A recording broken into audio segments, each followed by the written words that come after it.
ってると思います。ね。はい。これに火移ったら、火の方は完成します。かしこまりました。うっすらと。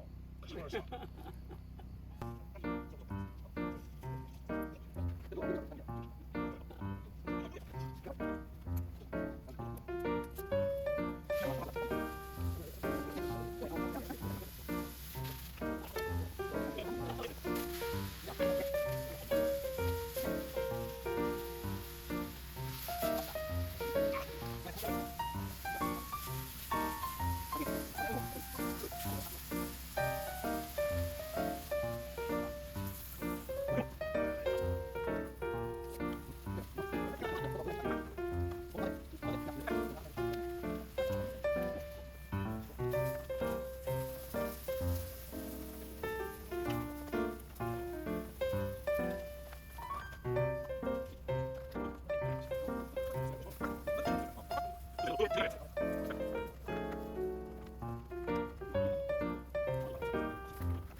梨がまた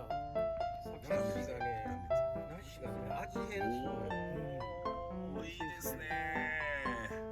いやいや、ほんまに久しぶりですよ、こんな前も。ありがとうございます。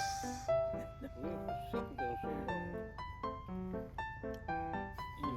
たらいつでも食えるやん。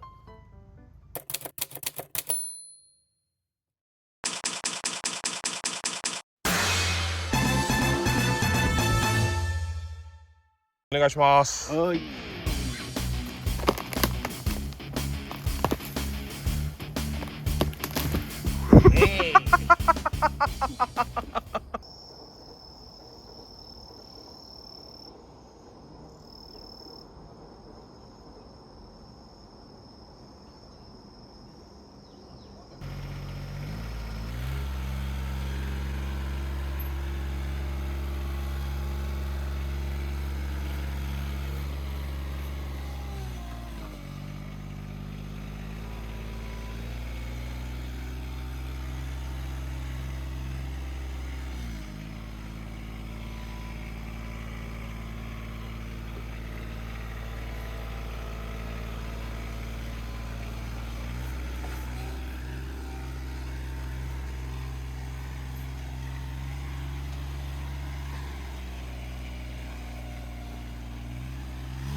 入ってる。